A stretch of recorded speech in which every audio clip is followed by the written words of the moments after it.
Would you fly a one-star airline? Yeah, the one that won the highly prestigious award for most customer complaints in 2024. Impressive. Let's talk stats. 25,000 reviews, the score 1.3.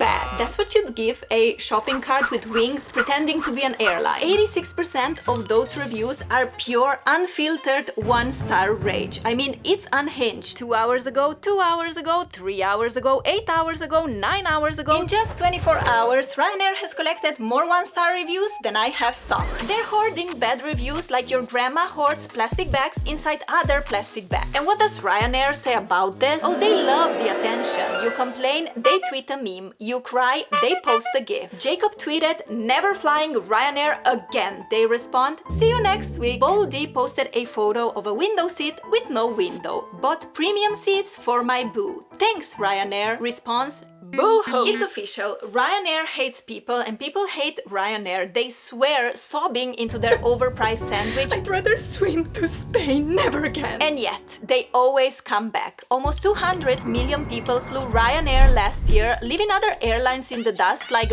"Bye losers, I've got chaos to deliver." Ryanair is the toxic ex of European air travel. They ruin your day, take your money, emotionally scar you, but then hit you with a Barcelona for $12.99 and suddenly you're like, maybe they've changed. But no, they haven't. They just added more fees, even less legroom, and removed a few windows. Besides being the most hated, Ryanair is also the most followed airline on social media. Their bio, "Catch flights, not feelings."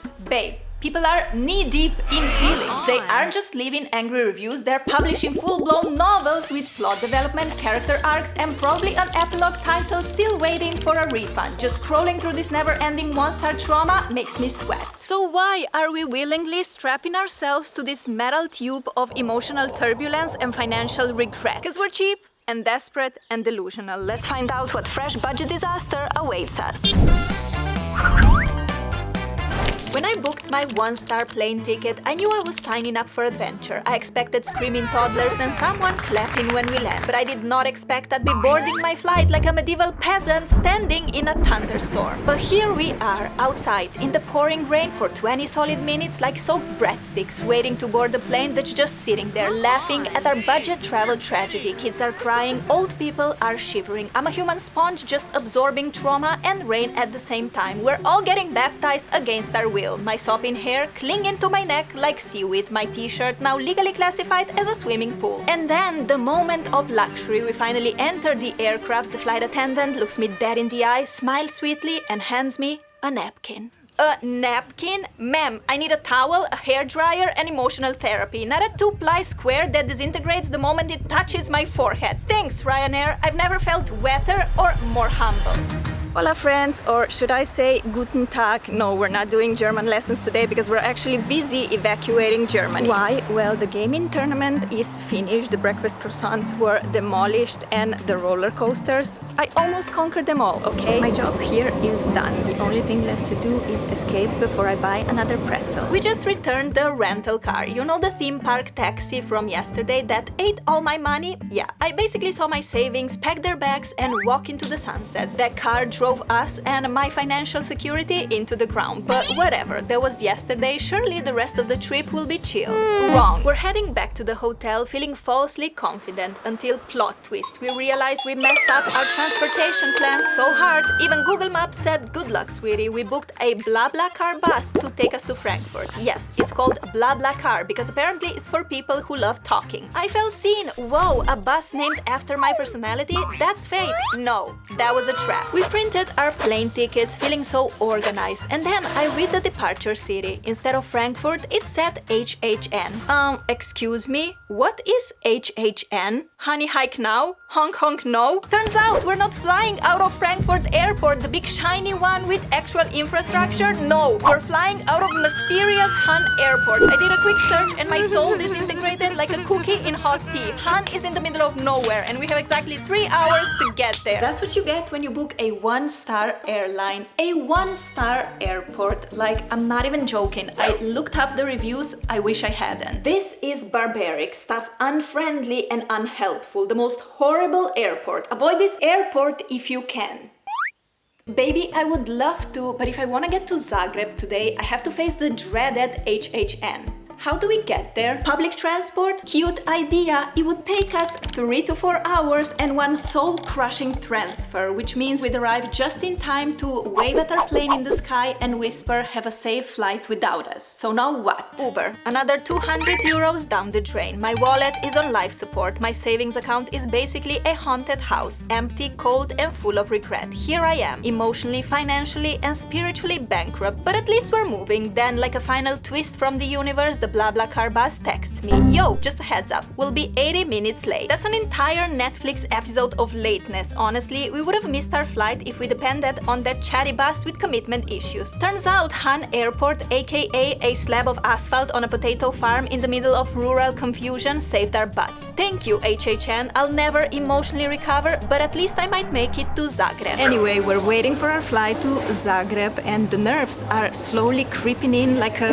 horror movie villain. Why? Because we're flying with that super low-cost airline. You know, the one where flights are cheaper than a decent sandwich? I mean, how? How do they pay for maintenance? Is the pilot really a pilot or just a bus driver with a lot of ambition? My trust issues are working overtime and so are my sweat glands. But hey, adventure awaits, hopefully with all the necessary aircraft parts included. After scrolling through all 25,000 reviews like a chaotic Sherlock Holmes, I've diagnosed the main villain. This cursed little measuring box is the #1 source of the one-star fury. Horrible and inconsistent airline with their bag policy. Charge me the 50 euro at the gate because my normal-sized bag didn't fit into their scam box. The dreaded box is low-key Ryanair's mainstream of income. Pavel wrote, young, unpolite Ryanair Polish girl forced me to push my small bag into the size checker. I did over 100 flights and most of them with the same bag always fits under the seat. I had cookies as a gift for somebody, they all got smashed. Before the Ryanair measuring box, after the Ryanair measuring box. Justice for Pavel's bag of crumbs. Uh-oh, boarding started and it's that dreaded moment of truth. I'm about to play Tetris with my suitcase and that evil measuring thingy. Please, luggage gods, let this bag fit or I'm kissing goodbye 50 bucks faster than I can repack my underwear into my pockets. There's an actual police officer writing fines like he's handing out friendship bracelets at summer camp. It is no coincidence that on every Ryanair flight there's a passenger looking like this. Get creative or file for bankruptcy. My turn to get inspected. Deep breath. I'm out here pretending to be lighter than air. I'm standing like I'm made of feathers, just smiling politely while my suitcase weighs the same as a small fridge. Cause you know how it goes. If you're 1 kilo over, they charge you like you're trying to smuggle a grand piano on board. Luckily there was no scale today, no drama, no tears. I was ready to celebrate, but the universe said, don't get cocky, peasant. The skies open up like they're personally offended by my joy and a monsoon-level downpour hits. Han Airport is like, time to board, out in the storm, you're now waterproof. In a flash of panic, I scan my belongings. What is my most valuable possession? Not my passport, not my mental stability, definitely not my 4 euro sandwich, it's my camera. She almost drowned yesterday in that splashy water ride and now she's out here again in danger of a second liquid trauma. So I wrap her in my sweatshirt like she's Baby Yoda and I'm the Mandalorian. Protect at all costs. Turns out we're not the only ones who got our souls power washed before takeoff. Standing in the rain, that's Ryanair's version of a luxury spa treatment, except instead of cucumbers on your eyes, it's rainwater in your socks. Look at the reviews. Rain,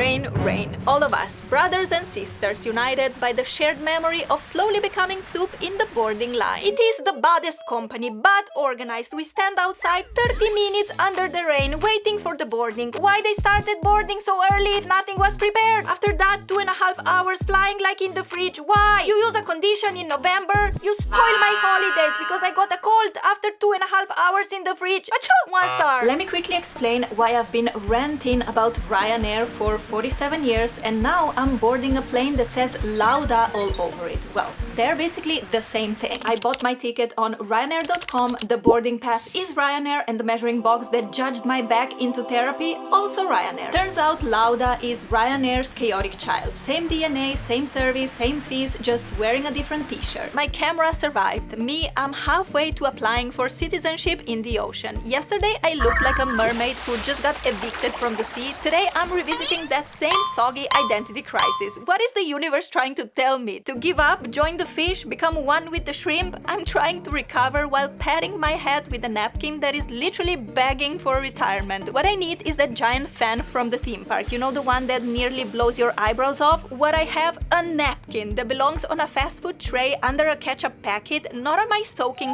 skull. Anyway, we were very seriously discussing packing penalties before the skies decided to baptize us, but let's not get distracted. I still have beef. Ryanair's like, you forgot to print your boarding pass? That's 20 euros. Didn't check in online? Goodbye 55. Typed your name as Jessica instead of Jessica? 115 and your remaining will to live, please. They will charge you for existing incorrectly. Oh, you sneeze? That's $5, sir. Planning to use the lavatory? Make sure you budget an extra 20 euros, ma'am. Flush not included. Remember last time when we were treated to a full-on gourmet meal in the air? Yeah, those were the days. Today's airline, they wouldn't even give you a peanut unless you paid extra. I was starving 3 hours in. Flight attendant came over and I got a chicken panini. I had heard Ryanair's food was not good at all, and it was true. The chicken was blue and it tasted like it was frozen, maybe for weeks. After that, I abandoned the panini. Blue chicken? I'd probably abandon that too. Karen wrote. I was just talking to my friend next to me and the hostess told me to shut up as she couldn't hear the flight info on the safety procedure. Then when asked if I wanted a drunk, I ordered the drunk with ice and the reply was no ice. How rude! I will be taking this up with Ryanair and also never travel with them again, and finally will tell all my friends who travel a lot to never use them again. Karen, let's be honest, ice or not, you'll claw back for that $14.99 fare. Checking out their snack menu, I instantly decide that munching air will be my gourmet experience today. Let's just hope the flight attendant doesn't stop by like, oh, you wanted to enjoy breathing above the clouds? There'll be $10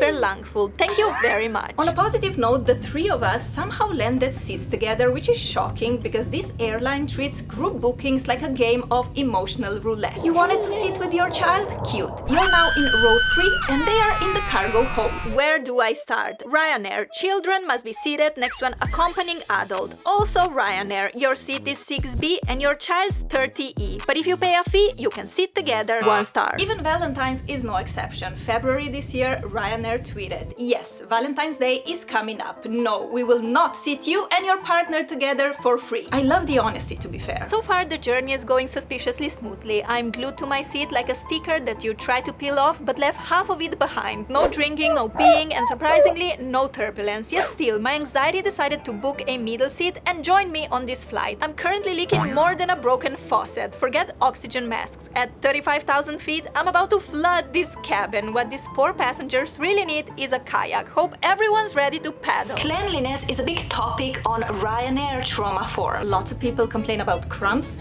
filth, and mysterious seat poo. But to be fair, the crew really scrubbed the plane down while we stood outside auditioning for a shampoo commercial in the rain. I'm soaked, but the armrest isn't sticky, so that's a win. Tanya, however, didn't get the same experience. The plane is so dirty, the floors are filthy, the toilets are blocked, and we saw the flight attendant put the dirty shoe on the toilet seat to push the blockage down. The shoe?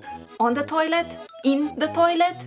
Never mind, I don't wanna know. Hello Earth, we're so back and in one piece. But don't worry, the 1-star treatment isn't finished with us yet. You know how fancy airlines escort you straight into the terminal through a cozy tunnel? Yeah, well, here we do budget CrossFit. We walk down the stairs, march across an airport runway obstacle course, dodge jet fumes, and climb Mount Terminal. All that while wrestling with our overpacked bags like we're training for a survival reality show. But shh, if staff hears I'm overweight, I'll be charged with suitcase dishonesty, so I smile like a liar and drag it silently. Anyway, we made it. Zagreb, baby, against all odds. Thank you, Ryanair. I take back all my doubts, but still keeping an eye on you. Next up, the essentials. A bathroom break, then straight into a deluxe wet wipe spa treatment. I'm still seriously considering starting my own wet wipe merch line. Way more practical than any random t-shirt with a logo slapped on. Speaking of t-shirts, time to slip into the last clean one I have left. Big thanks to my anxiety for marinating the others in what can only be described as a distress. But after this spa treatment, I feel reborn, fresh, clean, and probably only good for the next 5 minutes. Now that we're back to Croatia, are we about to dive into another dreamy Mediterranean holiday? Porridge 2.0 perhaps? Nah. We're skipping the sunbathing and heading straight north to Slovenia. Forget beach umbrellas and cocktails, bring on cozy socks and homemade soup. I've flown Ryanair many times and let's be real, I'll probably fly it again. My pro tips: lower your expectations to floor level, downsize your bag to something the size of a shoebox, pack a snack, a sense of humor, a mop and a toilet plunger. Do not forget an umbrella, or maybe a full wetsuit and a floaty because boarding is a water sport now.